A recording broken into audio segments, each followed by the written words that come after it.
Web Daily Bible, Day 74. Judges chapter 4. The children of Israel again did that which was evil in the Lord's sight when Ehud was dead. The Lord sold them into the hand of Jabin king of Canaan, who reigned in Hazor, the captain of whose army was Sisera, who lived in Harosheth of the Gentiles. The children of Israel cried to the Lord, for he had 900 chariots of iron, and he mightily oppressed the children of Israel for 20 years. Now Deborah, a prophetess, the wife of Lapidoth, judged Israel at that time. She lived under Deborah's palm tree between Ramah and Bethel in the hill country of Ephraim, and the children of Israel came up to her for judgment. She sent and called Barak the son of Abinoam out of Kadesh Naphtali, and said to him, "Hasn't the Lord, the God of Israel, commanded, 'Go and lead the way to Mount Tabor, and take with you 10,000 men of the children of Naphtali and of the children of Zebulun? I will draw to you, to the river Kishon, Sisera, the captain of Jabin's army, with his chariots and his multitude, and I will deliver him into your hand.'" Barak said to her, "If you will go with me, then I will go, but if you will not go with me, I will not go." She said, "I will surely go with you. Nevertheless, the journey that you take won't be for your honor, for the Lord will sell Sisera into a woman's hand." Deborah arose and went with Barak to Kadesh. Barak called Zebulun and Naphtali together to Kadesh. 10,000 men followed him, and Deborah went up with him. Now Heber the Canaanite had separated himself from the Canaanites, even from the children of Hobab, Moses' brother-in-law, and had pitched his tent as far as the oak in Zananim, which is by Kadesh. They told Sisera that Barak the son of Abinoam had gone up to Mount Tabor. Sisera gathered together all his chariots, even 900 chariots of iron, and all the people who were with him, from Harosheth of the Gentiles to the river Kishon. Deborah said to Barak, "Go, for this is the day in which the Lord has delivered Sisera into your hand. Hasn't the Lord gone out before you?" So Barak went down from Mount Tabor, and 10,000 men after him. The Lord confused Sisera, all his chariots and all his army, with the edge of the sword before Barak. Sisera abandoned his chariot and fled away on his feet. But Barak pursued the chariots and the army to Harosheth of the Gentiles, and all the army of Sisera fell by the edge of the sword. There was not a man left. However, Sisera fled away on his feet to the tent of Jael, the wife of Heber the Canaanite, for there was peace between Jabin the king of Hazor and the house of Heber the Canaanite.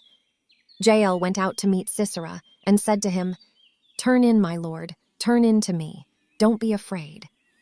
He came into her into the tent, and she covered him with a rug. He said to her, "Please give me a little water to drink, for I am thirsty." She opened a container of milk and gave him a drink and covered him. He said to her, "Stand in the door of the tent, and if any man comes and inquires of you and says, 'Is there any man here?' you shall say, 'No.'" Then Jael, Heber's wife, took a tent peg and took a hammer in her hand and went softly to him and struck the pin into his temples, and it pierced through into the ground, for he was in a deep sleep. So he fainted and died. Behold, as Barak pursued Sisera, Jael came out to meet him and said to him, "Come, and I will show you the man whom you seek." He came to her, and behold, Sisera lay dead, and the tent peg was in his temples. So God subdued Jabin the king of Canaan before the children of Israel on that day. The hand of the children of Israel prevailed more and more against Jabin the king of Canaan, until they had destroyed Jabin king of Canaan. Chapter 5. Then Deborah and Barak the son of Abinoam sang on that day, saying, "Because the leaders took the lead in Israel, because the people offered themselves willingly, be blessed, Lord. Hear, you kings, give ear, you princes. I, even I, will sing to the Lord. I will sing praise to the Lord, the God of Israel. Lord, when you went out of Seir, when you marched out of the field of Edom, the earth trembled, the sky also dropped. Yes, the clouds dropped water. The mountains quaked at the Lord's presence, even Sinai at the presence of the Lord, the God of Israel. In the days of Shamgar the son of Anath, in the days of Jael, the highways were unoccupied. The travelers walked through byways. The rulers ceased in Israel. They ceased until I, Deborah, arose. Until I arose a mother in Israel. They chose new gods. Then war was in the gates. Was there a shield or spear seen among 40,000 in Israel? My heart is toward the governors of Israel, who offered themselves willingly among the people. Bless the Lord. Speak, you who ride on white donkeys, you who sit on rich carpets, and you who walk by the way. Far from the noise of archers, in the places of drawing water, there they will rehearse the Lord's righteous acts, the righteous acts of his rule in Israel. Then the Lord's people went down to the gates. Awake, awake, Deborah! Awake, awake, utter a song! Arise, Barak, and lead away your captives, you son of Abinoam! Then a remnant of the nobles and the people came down. The Lord came down for me against the mighty. Those whose root is in Amalek came out of Ephraim, after you, Benjamin, among your peoples. Governors come down out of Mashir. Those who handle the marshal's staff came out of Zebulun. The princes of Issachar were with Deborah. As was Issachar, so was Barak. They rushed into the valley at his feet. By the watercourses of Reuben there were great resolves of heart. Why did you sit among the sheepfolds, to hear the whistling for the flocks? At the watercourses of Reuben there were great searchings of heart. Gilead lived beyond the Jordan. Why did Dan remain in ships? Asher sat still at the haven of the sea and lived by his creeks. Zebulun was a people that jeopardized their lives to the death. Naphtali also, on the high places of the field. The kings came and fought. Then the kings of Canaan fought at Taanach by the waters of Megiddo. They took no plunder of silver. From the sky the stars fought. From their courses they fought against Sisera. The river Kishon swept them away, that ancient river, the river Kishon. My soul, march on with strength. Then the horse hooves stamped because of the prancing of their strong ones. Curse Meroz, said the Lord's angel.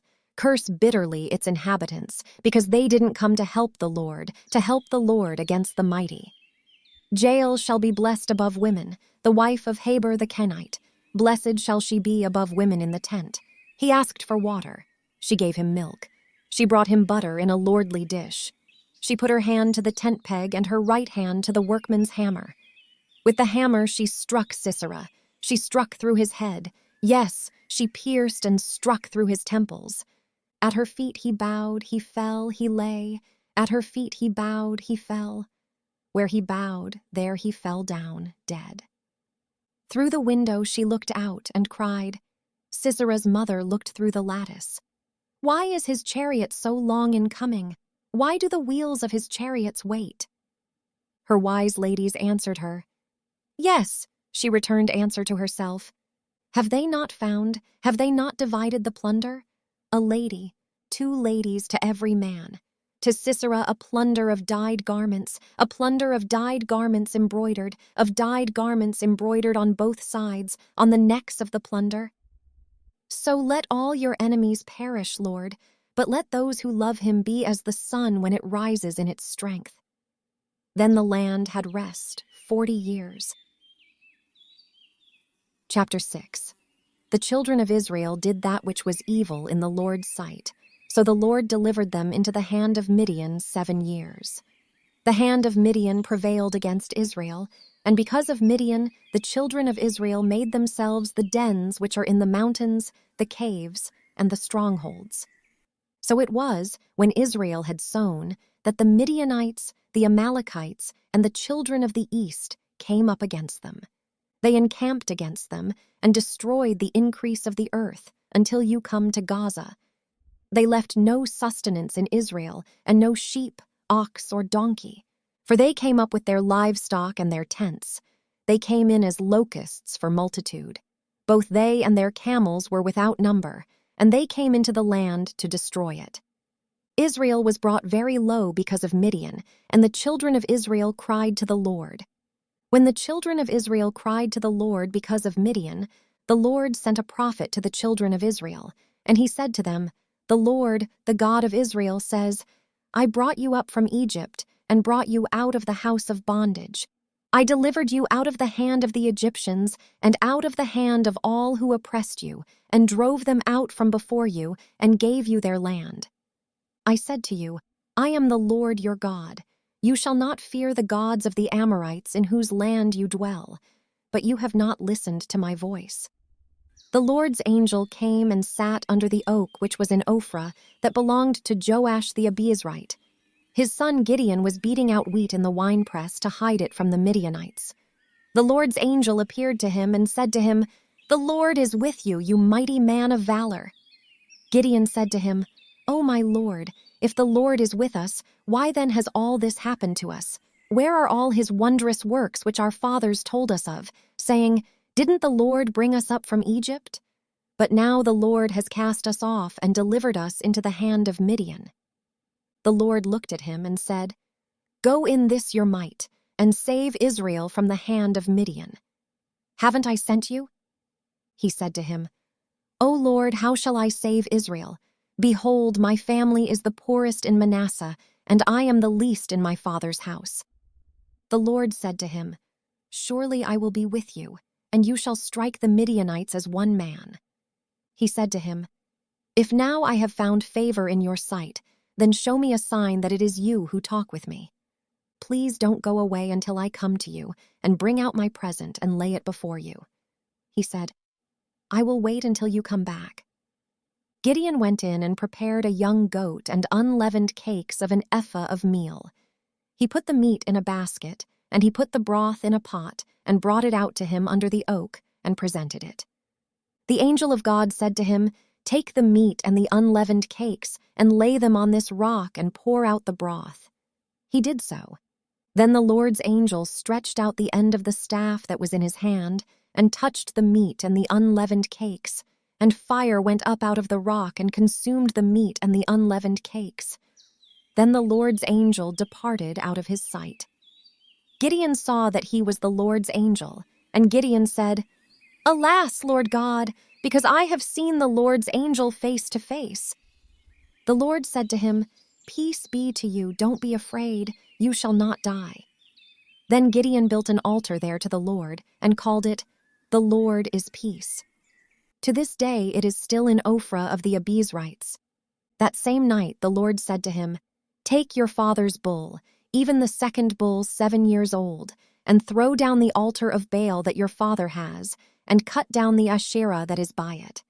Then build an altar to the Lord your God on the top of this stronghold in an orderly way, and take the second bull, and offer a burnt offering with the wood of the Asherah, which you shall cut down. Then Gideon took 10 men of his servants, and did as the Lord had spoken to him. Because he feared his father's household and the men of the city, he could not do it by day, but he did it by night. When the men of the city arose early in the morning, behold, the altar of Baal was broken down, and the Asherah was cut down that was by it, and the second bull was offered on the altar that was built. They said to one another, Who has done this thing? When they inquired and asked, they said, Gideon the son of Joash has done this thing. Then the men of the city said to Joash, Bring out your son, that he may die, because he has broken down the altar of Baal, and because he has cut down the Asherah that was by it. Joash said to all who stood against him, Will you contend for Baal, or will you save him? He who will contend for him, let him be put to death by morning. If he is a god, let him contend for himself, because someone has broken down his altar. Therefore on that day he named him Jerub-Baal, saying, Let Baal contend against him, because he has broken down his altar. Then all the Midianites and the Amalekites and the children of the east assembled themselves together, and they passed over and encamped in the valley of Jezreel. But the Lord's Spirit came on Gideon, and he blew a trumpet, and Abiezer was gathered together to follow him. He sent messengers throughout all Manasseh, and they also were gathered together to follow him. He sent messengers to Asher, to Zebulun, and to Naphtali, and they came up to meet them. Gideon said to God, If you will save Israel by my hand, as you have spoken, behold, I will put a fleece of wool on the threshing floor. If there is dew on the fleece only, and it is dry on all the ground, then I'll know that you will save Israel by my hand, as you have spoken." It was so, for he rose up early on the next day and pressed the fleece together and wrung the dew out of the fleece, a bowl full of water. Gideon said to God, "Don't let your anger be kindled against me, and I will speak but this once. Please let me make a trial just this once with the fleece. Let it now be dry only on the fleece, and on all the ground let there be dew." God did so that night, for it was dry on the fleece only, and there was dew on all the ground.